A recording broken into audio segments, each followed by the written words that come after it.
Before this video starts, I would like to answer a few questions that might be on your mind. Are there even Jews living in East Asia? And if so, why should I care about anti-Semitism in East Asia when it's such a minor issue?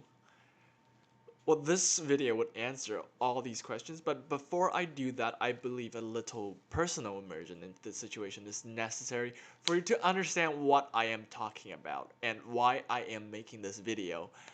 Thus, I would start this video by telling you stories from my childhood, just so you get what I am talking about when I say there is anti-Semitism in East Asia. Throughout my childhood, I always thought Jewish control over the financial system was real. I know, starting off this story very strong. When did these narratives reach me, I genuinely could not recall, but as far as I could remember it has just always been something that I know of, even though it's not something that I thought about, if that makes sense.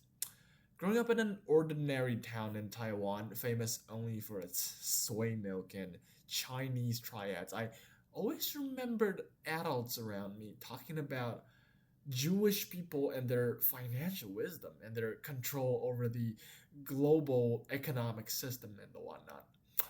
What is even weirder is that in these rhetorics, sometimes Jewish control is seen as commendable. And sometimes I also remember adults urging children to be more Jewish. You see that narrative in news articles all the time, and also there are books that teaches people the key to Jewish wealth. It's just such a staple part of my childhood, and every bookstore that I visited in Taiwan, as far as I remember, these are not something that I read at the time, but it's just there, and I knew that people were into it, and that's about it. Now, during this time of my life, the most outlandish experience I had with this bizarre East Asian view of the Jews was at my best friend's 13th birthday. It's just that I never actually realized how ridiculous all that was until very recently. You see, when I was invited to the party, I was incredibly excited because I knew my crush at the time would also be there. A few days later, though, when I arrived at the party, I could immediately tell that the whole atmosphere was just off. First of all, I was not taken to my friend's actual apartment, but instead, the other guests and I were brought to this large conference room. So that was weird. But what was even weirder was the fact that as soon as his parents and extended family arrived as well, the guests were told to sit down along with my friend, while his entire family just began lecturing us regarding the importance of the 13th birthday in Jewish culture. And at that point, I found myself knee deep in a mock mitzvah. And of course, I didn't know what the hell my friend's family was doing at the time. And on top of that, I was a bit fixated on something else at the time. So I just kind of just sat there and allowed my friend's entire family to go up on stage one after another and lecture me about Jewish financial wisdom for the next 3 hours straight without stop. I stayed there until something else comes up and promptly left. Didn't even get to enjoy the after party. Just 3 hours of Jewish money wisdom. It is only after I went to college in Canada when I first realized there is something really wrong with the idea of Jewish financial control. I never actually took the idea of a Jewish cabal too seriously, but I guess a small part of me always thought that it could be true. And I never thought that the idea itself is related to anti Semitism. But when I gradually learned exactly why that idea was anti Semitic over my stay in Canada, I began to realize there is something seriously wrong with the way Jews are viewed in East Asia in general. Because, well, first of all, East Asians sure like to talk about the Jews, even though there's almost no Jews living in East Asia, which makes their public exposure in East Asian pop culture just completely out of proportion with their actual population. And second of all, well, that. So without further ado, let's just start talking about why these things are so common in East Asia. Let's begin our discussion on East Asian anti-Semitism with the case of Japan, since it has a richer and more documented history with anti-Semitism compared to the rest of East Asia. Oh, and just for the record, because it has the most amount of research in Western academia regarding this specific subject, the section on Japan would be a lot longer than the other countries. So, with that out of the way, let's just continue. Now, while before Western anti Semitism was introduced to Japan, local conspiracy theories regarding alien religious groups plotting to destroy Japan from the within was already a thing. Toyotomi Hideyoshi, the Taiko of Japan, was the first Japanese ruler to ban Christianity out of the suspicion of it being a subversive force in Japan. The newly established Tokugawa shogunate, founded after his death, would share the same sentiments regarding the Christians and gradually tighten its regulation around Christianity until all foreign entry into the country was banned in the 1630s following the Christian Shimabara rebellion. Throughout the rest of the Edo period, Christianity would continue to come under attack by Neo-Confucianist philosophers who demonized Christianity, albeit not without some justification, as a subversive force in society, and those who practiced it as a fifth column that should be rooted out and destroyed in Japanese society. This meant that even before the proper introduction to anti Semitic ideas into Japan, many Japanese locals already held very similar ideas and conspiratorial lines of thinking regarding Western religions. Japan's first introduction to proper Western style anti Semitism would not appear on the records until the increased introduction of Western cultural items, seen after the Matthew Perry expeditions of the 1850s, where anti Semitic ideas gradually flowed into Japan through dictionaries and even Shakespearean plays, such as The Merchant of Venice, planting the ideological roots of Japanese anti Semitism into the minds of the Japanese interested in Western culture at the time. As time went on, the Japanese stereotypes of the Jews as a powerful international financial force was further entrenched during the Russo Japanese War, as American Jewish financier Jacob Schiff arranged two big loans to the Japanese government during the war, preventing it from financial ruin. For this, Schiff was honored by the emperor and toasted during his visit in 1906, attracting the attention of the Japanese elite. This memorable episode left a lasting impression amongst the Japanese elite, who began to associate Jews with finance beginning from this point.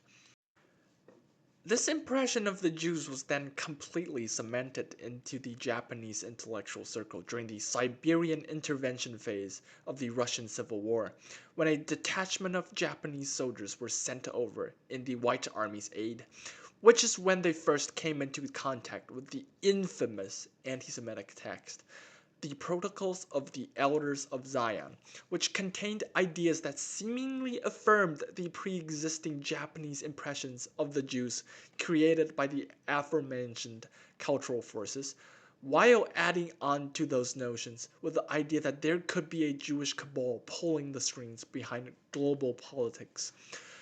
The introduction of the text, combined with the other anti Semitic tropes that already existed in Japan at the time, sparked a fierce series of intellectual debates between Japanese scholars, ultimately entrenching anti Semitic conspiratorial thinking into the Japanese elite circles even before the outbreak of the Second World War. Although anti Semitic conspiracy theories became somewhat well known amongst certain intellectual circles in Japan in the 1920s and early 30s, it did not actually gain widespread government support and enter public consciousness until after the Anti-Comintern Alliance of 1936, with their newfound alliance with the Nazis anti-Semitic texts that constitutes the Nazi literary canon, such as the Mein Kampf and the Myth of the 20th Century by Alfred Rosenberg, were quickly imported into Japan. And by the 1940s, the anti-Semitic aspect of Japanese ultranationalism became widespread and promoted by every single Japanese major newspaper with the approval of the Japanese government, popularizing the idea of Jewish control and Jewish stereotypes regarding finance within Japanese society. In this period, we see anti-Semitism used by the Japanese government to control domestic thoughts and justify the alliance with Nazi Germany, considering Nazi Germany's bad reputation in Japan prior to the alliance of 1936. Through doubling down and reinforcing pre-existing Jewish stereotypes in Japan and aping the Nazi rhetoric of the stab in the back myth, the Japanese government were able to provide the Japanese public with an official explanation as to why their allies were so hell-bent on the persecution of the Jews and justified their alliance with the Nazis as an alliance against the international Jewry. As the Second World War came to an end and its anti Semitic craze in Japan subsided, Japan's interest in discussing the Jews for a time waned considerably because, well, they kind of have other things to worry about. But in the 1970s, a resurgence in the interest in Jewish affairs began to come out of Japan, chiefly in the form of the commercialization of Judaism. Remember the books that I briefly mentioned at the start of the video? Well, that kind of thing originated from Japan in the early 70s. Now, what exactly kicked off this phenomenon is hard to pin down, especially given the lack of research on this subject. But some authors propose the possibility of it coming from an American rabbi named Marvin Tokayer. Marvin Tokayer, an American Jewish rabbi serving the Tokyo Jewish community in the 1970s, well, in fact, he was the only rabbi in Japan for a time, published his first book, 5,000 Years of Jewish Wisdom, Secrets of the Talmud Scriptures, in 1971.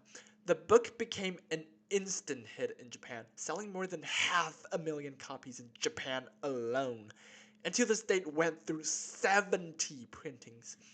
He went on to publish more than 20 books in Japanese, each more exploitative of Jewish stereotypes in Japan than the last, with inflammatory titles such as There is no education in Japan, The Jewish Secret to Educating Geniuses.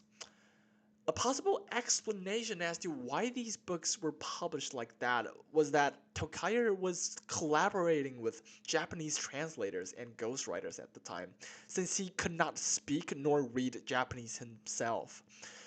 Now, the translator that he worked with, Hideaki Kaisai, later became the chairman of the Society for the Dissemination of Historical Facts, which is an association that denies Japanese war crimes in the Second World War, perhaps providing a glimpse into the translator's views on ethical conduct and why these books were published with exploitative titles like this. Whatever Tokayer's initial intentions may be when publishing these books, his books' success kicked off a trend that quickly swept across Japan and soon the entire East Asia. By the mid 1980s, these anti Semitic self help books urging its readers to claim the mystical Jewish financial wisdom for themselves to get rich became its very own defined genre, with bookstores across the entire Japanese nation establishing Jewish sections of their shelves, displaying books with titles such as The Secret Jewish Power That Moves the World and The Jewish Plot to Control the World. The writers of these anti Semitic success books, or just anti Semitic texts, are not limited to relatively unknown writers as well, as even prominent politicians in Japan, such as Elsaburo Saito, a member of the upper house of the Japanese Diet, once wrote his very own Jew exploitation book, such as these: The Secret of Jewish Power to Control the World. That is the title of his book. The authors of these books dug up old anti-Semitic tropes of 1940s Japan, resuscitated it, and commercialized these ideas, creating a vicious cycle of reinforcement of Jewish stereotypes across the entire East Asia that continues to this very day. Now, as in Benedict Anderson's idea of print capitalism in his masterpiece, Imagined Communities, commercialization of ideas leads to its rapid spread throughout industrialized societies. But this time, instead of the commercialization and entrenchment of a common vernacular and thereby nationalism, it was anti Semitic stereotypes that were reinforced through the printing press. The popularization of Jewish stereotypes in Japan in this period got to the point where some Japanese people who regarded themselves as successful businessmen began identifying as Jewish themselves, with the most prominent example being Fujita Den, the founder of McDonald's in Japan and a board member of SoftBank, began declaring himself as a quote-unquote Jinza Jew in the early 70s, and stated in his 1972 Jewish success book, The Jewish Way of Doing Business, which is also a bestseller in Japan, by the way, selling more than 1 million copies, that he believes that the workplace discrimination that he faced in his past counts as anti-Semitism, and that he also believes that the people of Osaka are better at conducting business than the other Japanese groups because a group of Jews had apparently settled in Osaka some 1,000 years before. Under such a cultural environment, it is perhaps not surprising that anti-Semitic political parties began appearing in Japan in the 1990s. Japanese anti-Semitic conspiracy theorists Otai Ryu started his political writing career pushing for a new socialist revolution in Hokkaido, but began writing anti-Semitic literature claiming Jewish control in Japan in the 1980s. And in 1992, he began experimenting with electoral politics, creating the Global Restoration Party, which fielded candidates in the upper house Diet election on the platform of opposing quote-unquote Jewish conquest of the globe. This marks the first time since 1942 when a political party running on an anti-Semitic platform appeared in Japan, highlighting anti-Semitism's persistence in Japan. Given the lack of research on this particular subject, the sections on the other East Asian countries would be noticeably shorter than the section on Japan, for which I do apologize. However, we do know that although all East Asian countries commercializes Jewish self-help books, South Korea seems to be the one country where this type of literature is the most well received, with Martin Kayer's original book that kicked off the trend to start with, selling over 2 million copies in South Korea. Amongst these literature, the Talmud itself, or at least the commercialized version of it, was apparently the most popular out of this genre in South Korea, with almost every bookstore in South Korea shelving copies of it, and even reports of book vending machines and selling it. Mekyang Media Group, one of the largest South Korean media companies, also estimated that over 80% of South Koreans have read commercialized version of the Talmud in one form or another. This commercialized idea of the Talmudic education has also been pushed by South Korea's education system. It has been noted by Western media that a school for Jewish education was established just outside of Seoul, in which students would recite the Shema prayer in Korean and have Talmudic debates in class. It has also been noted that none of the students have the desire to convert, nor are their teachers Jewish, nor have most of them ever actually met a Jew in their lives. So, however, despite the remarkable interest the South Korean has in the Talmud, they are even more remarkably ignorant regarding actual history regarding the Jews. In 2014, the Anti Defamation League found that it is likely that only nearly half of South Korean at the time have heard of the Holocaust, while 32% of those who have heard of it believes that the number of Jews who died in the Holocaust are greatly exaggerated, which means that only 28% of South Koreans have heard of the Holocaust and also not Holocaust deniers. The same poll also found that it is likely that 53% of the adult population of South Korean population agreed with the majority of 11 classical stereotypes about the Jews, including statements such as the Jews have too much power in the business world, and Jews have too much control over global media, and Jews have too much control over global affairs, making it one of the most anti Semitic countries in the entire world, according to ADL's own metric. Now, does all this mean that South Korea is an anti Semitic society?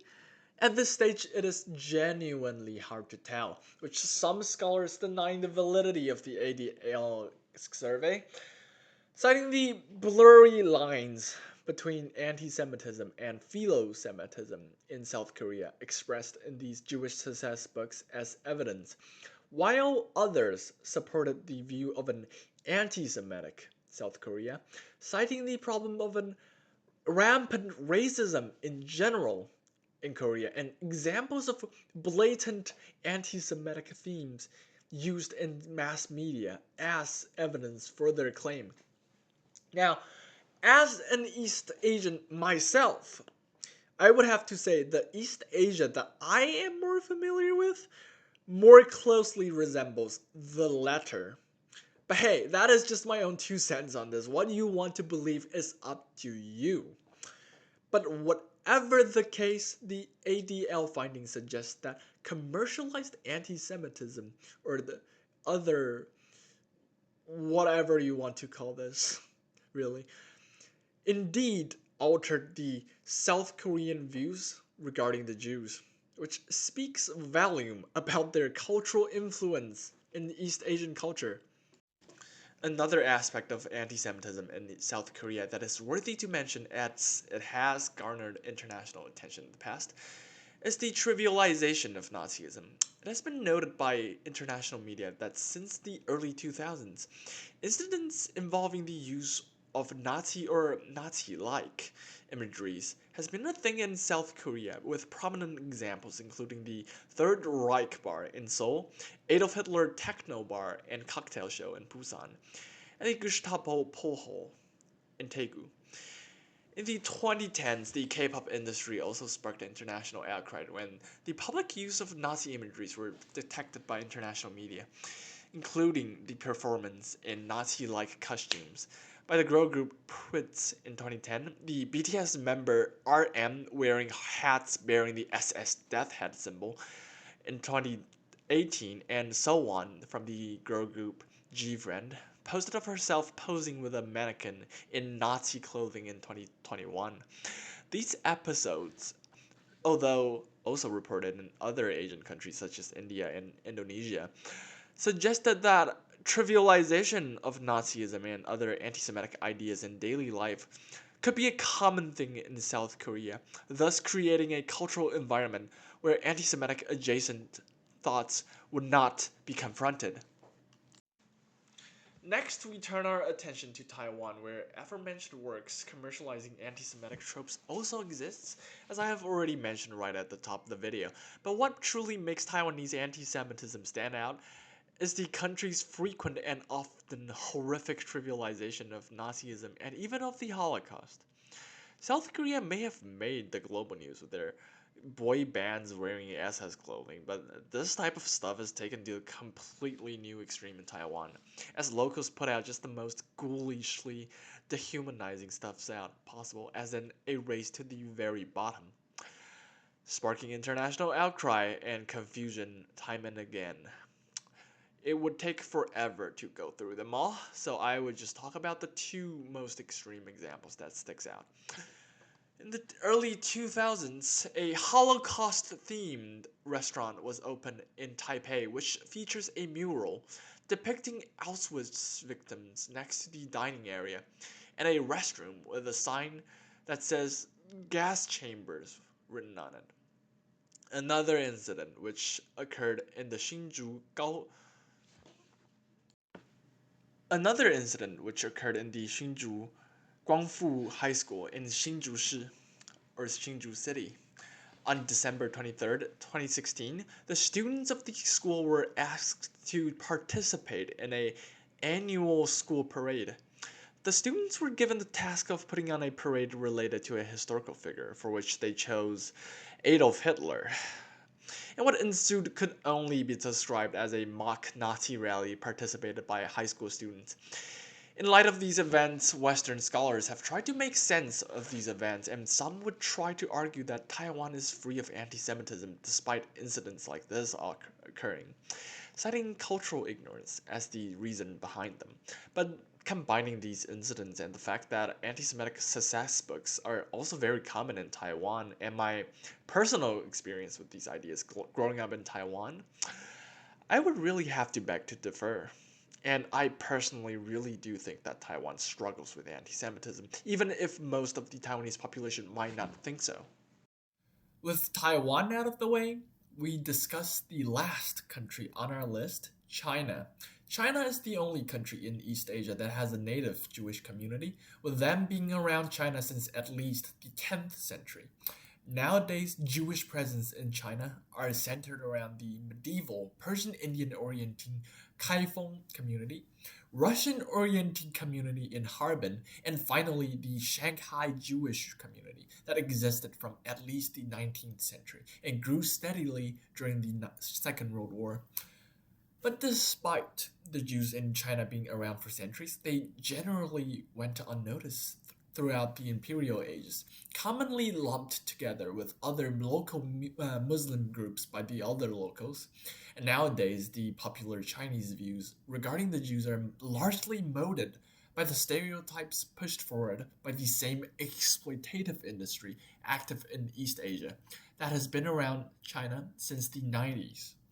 Since the early 2000s, Western scholars have also noted a growth in anti Semitic discourse with the growth of the internet in China, with anti Semitic rhetoric becoming more and more common in China, both online and offline, and at state and popular levels.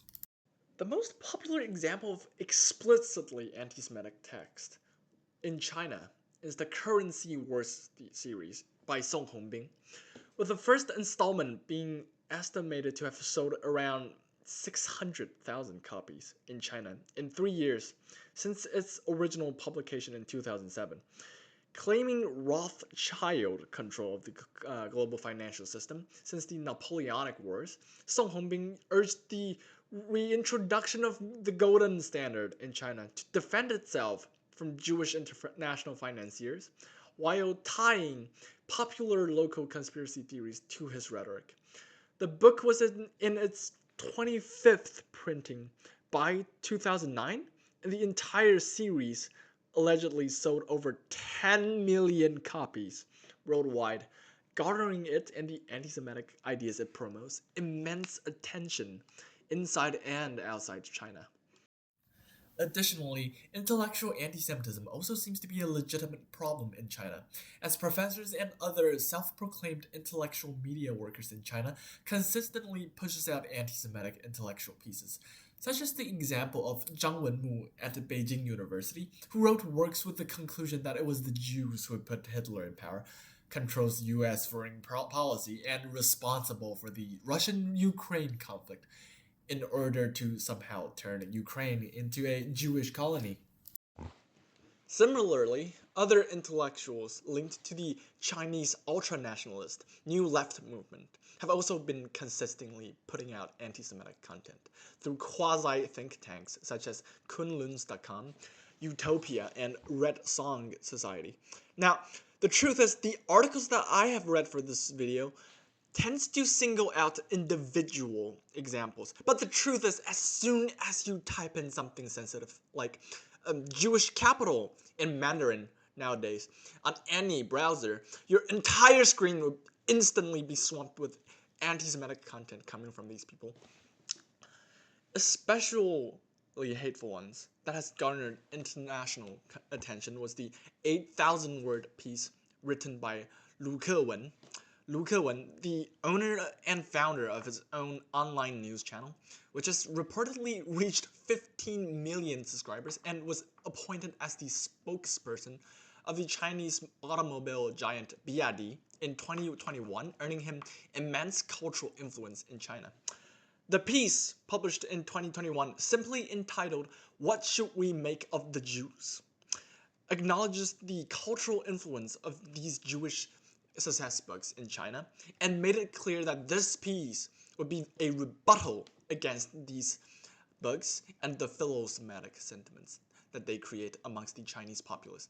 He then goes on to list every anti-Semitic stereotype you can think of, drawing his contents liberally from Mein Kampf, the Protocols of the Elders of Zion, and even conspiracy theories linked to Western white nationalist groups as proofs of Jewish control, and concludes the essay urging the readers to start treating the Jews as the enemy of China. Now, interestingly, similar conspiratorial rhetoric that employs the use of forged documents similar to the Protocols of the Elders of Zion by Han nationalists targeting Chinese minority ethnic groups in China also exists. This means that similar tactics used by European anti-Semites has historically been and still being used by Chinese Han nationalists to attack minority groups. But because this is not the focus of the video, I would not go into too much detail on them.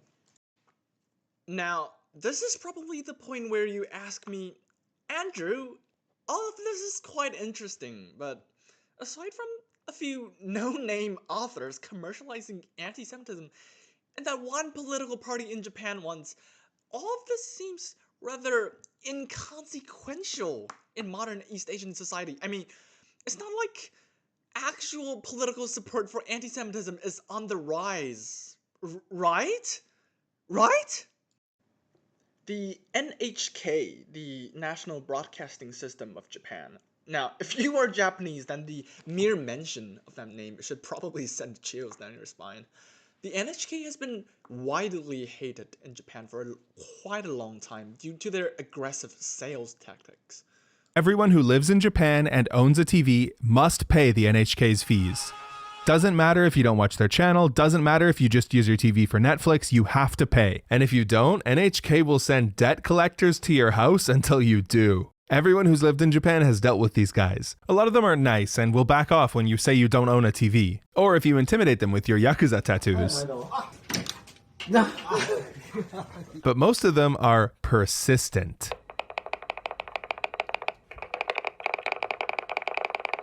They will try anything to get you to pay. They'll come knocking every day, peeping through your windows looking for anything that resembles a TV, or try to trick you that your computer monitor or even your cell phone counts as one.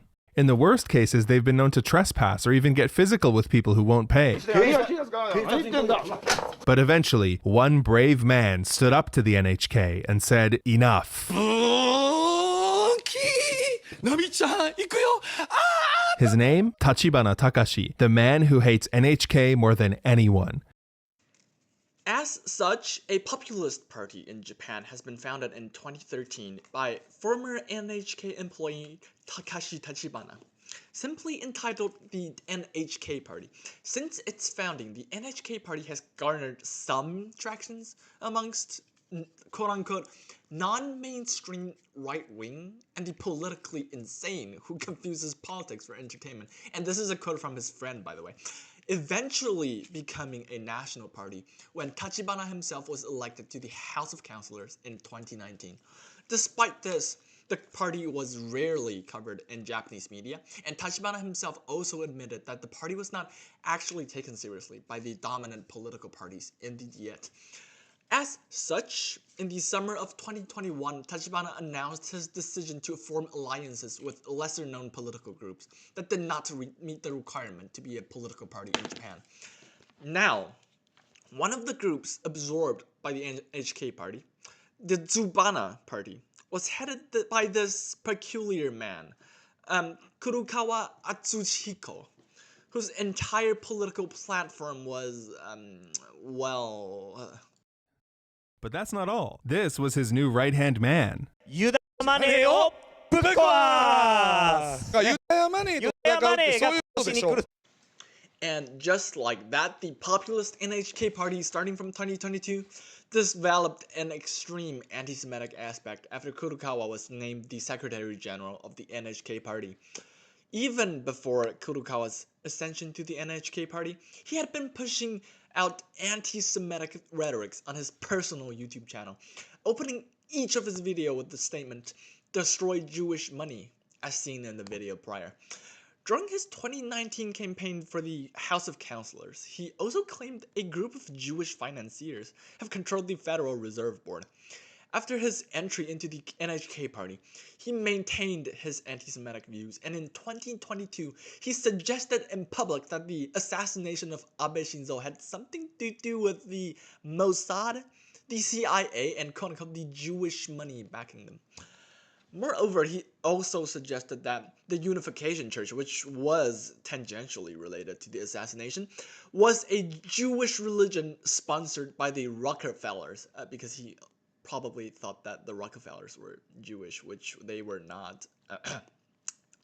Now, the good news is, after their many screw-ups since then, which I won't get into too much detail of, they have lost all their seats in the National Diet, and even their local seats have disappeared completely. But the bad news is, there is another one. Now, the good news is, after their many screw-ups since then, which I won't get into the details of, they have lost all their seats in the National Diet, and even their local seats have disappeared completely. Oh, and what's this? Tachibana was nearly assassinated this year. Someone tried to hack him to death with a machete. I guess karma really exists. The bad news is, there is another one. The Sensaito, founded in 2020, is yet another Japanese populist party with an anti-Semitic agenda. The difference is, this time, this one actually has quite a bit of political support, with seats across the local and national legislative bodies in Japan. Led by Kamiya Sohei, the Sensaito party runs on an anti-globalist, anti-vaccination, anti-Semitic platform, with Kamiya himself declaring in a 2022 election campaign that the Sensaito party would never become quote-unquote pawns of Jewish capital and sell Japan out to the international Jewry.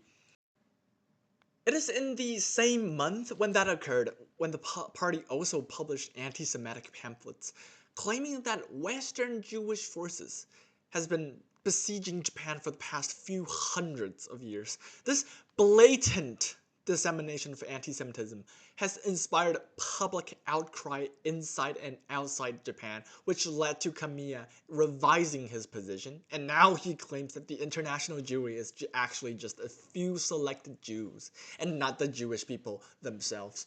Like, yeah, but sure, buddy, that's what you believe. While the Sensaito's support is still meager as of now, their existence and their platform reveals that anti-Semitism is still quite alive in Japan. Now, this is the point where you might ask me, Andrew, these are minor political parties, so what? It's still fine, right? It's not like a major political party in East Asia has embraced anti-Semitic positions in the past, right? Right? The Chinese Communist Party has, in the past, occasionally embraced anti-Semitic positions through state-owned media. During the 2019 to 2020 Hong Kong protests, Dagongbao, a state-owned Hong Kong-based newspaper answering directly to the liaison office of the Central People's Government in Hong Kong, they published a comic strip depicting Jimmy Lai, a prominent businessman associated with the pro-democracy camp in Hong Kong, in cahoots with the international Jewry, represented through George Soros as a reptilian monster in creating chaos across Hong Kong for their own financial agendas. In 2024, the same newspaper organ published an article once again claiming Jewish control of American finance and media industries, this time coupled with borderline Nazi-esque images on the cover. In 2024, a Washington Post article also noted that spamouflage accounts, which are parts of China's largest known covert influence operations directly linked to the Chinese government's Ministry of Public Security, are targeting foreign cyberspaces and disseminating anti-Semitic comments. Their favorite target seems to be Barry Moore, a U.S. representative critical of the CCP. With these accounts on X referring to him as a quote-unquote Jewish dog and quote-unquote won his primary because of the bloody Jewish consortium. Barry Moore is not Jewish, by the way. So, why is the CCP doing this? It is for propaganda reasons, that much is clear, but what specific agendas do they seek to achieve with this? At this stage, it is genuinely hard to tell, but the most likely explanation would be to create a rhetoric of mainland savior in Hong Kong, thereby alienating Hong Kong locals from the pro-democratic camp, and to create an ideological comparison between the inferior Jew-infested West against the superior socialism with Chinese characteristics system, in line with Xi Jinping's current cultural campaign of the China Dream. And this is now where you might be asking me, okay, Andrew, so a major political party in East Asia is explicitly anti-Semitic. So, just let them. I mean, it's not good, but it's not like this has inspired violence in East Asia before, right? Right? It is here where we arrive at the case of Shinrikyo. Again, if you are from Japan, the very mention of the name Asahara Shoko should send chills right down your spine.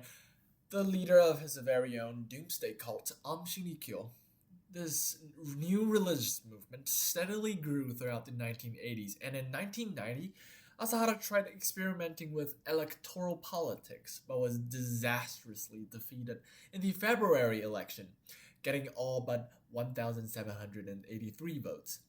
In the aftermath of this absolute catastrophe, he began preaching a dark conspiracy against the cult, with him in 1992 finally revealing the shadowy threat to his followers to be the United States, the Freemasons, the British royal family, and, of course, the international Jewry pulling the strings from behind them. Immediately afterwards, the cultic began preparing to literally declare war against this shadowy threat against the cult in Japan with aggressive biological weapon buildup, with them going as far as to try to equal, I kid you not, the Ebola virus from Africa. When that did not happen, the cult began mass producing sarin nerve gas in 1993, and on June 27th, 1994, the cult unleashed its first sarin gas attack upon the unsuspecting Japanese public, killing 7 and injuring hundreds, including the judges who were about to rule against in the court, who were probably the real targets of the attack. In January 1995, Shinrikyo's mouthpiece paper featured a 95-page manifesto entitled Manual of Fear, the Jewish Ambition, Total World Conquest, which declares the Jewish cabal as the masters of the Freemasons and enemy of the international Gentile community. 3 months later, the subway attack in Tokyo that made them infamous in Japan occurred, killing 12 people and injuring 5,000 others, making it the deadliest terrorist attack in Japanese history to date. Now, as we have seen earlier, the commercialization of Jewish stereotypes and even anti-Semitic conspiracy theories in Japan and across the whole East Asia popularized and even normalized these dangerous ideas in East Asian society.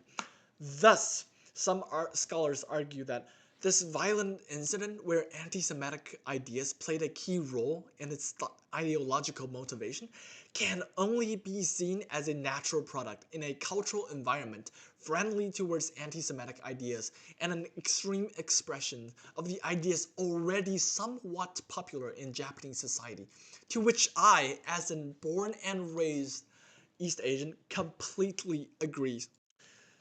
So now, what do we make of it all? First off, I hope that through all these examples, I have sufficiently proved that anti-Semitism does exist across the whole of East Asia, and it has quite a bit of history too, and much, much, much more common and dangerous than most in the West might think. The most common way a person might be exposed to anti-Semitism in East Asia is through commercialized anti-Semitic ideas, disseminated traditionally through book medias and then through the internet in recent years, where anti-Semitic ideas are repackaged into self-help doctrines or expert insight into global affairs. Secondly, many Western scholars have asserted that East Asia is somehow devoid of anti-Semitism and even pro-Jewish in nature. That is wrong, as anti-Semitic ideas absolutely exists in East Asia, and the Jew exploitation industry cannot be seen as somehow pro-Jewish just because they repackaged Jewish stereotypes into something else. Thirdly, trivialization and commercialization of serious topics like Nazism and the Holocaust has also created a cultural environment in East Asia where the confrontation of dangerous ideas are discouraged, making anti-Semitism and related dangerous ideologies much easier to spread in East Asia. Finally, anti-Semitism and the conspiratorial lines of thinking it is linked to is just as dangerous in East Asia as it is anywhere else on Earth, and to Jews and non-Jews alike, as it blurs the line between fiction and reality and leads its audiences down a dangerous, fantastical pipeline that encourages violence.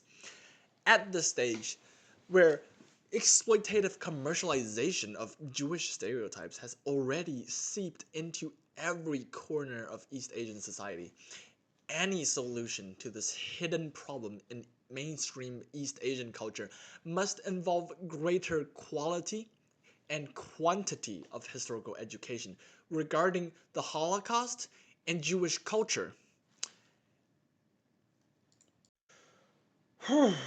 Boy.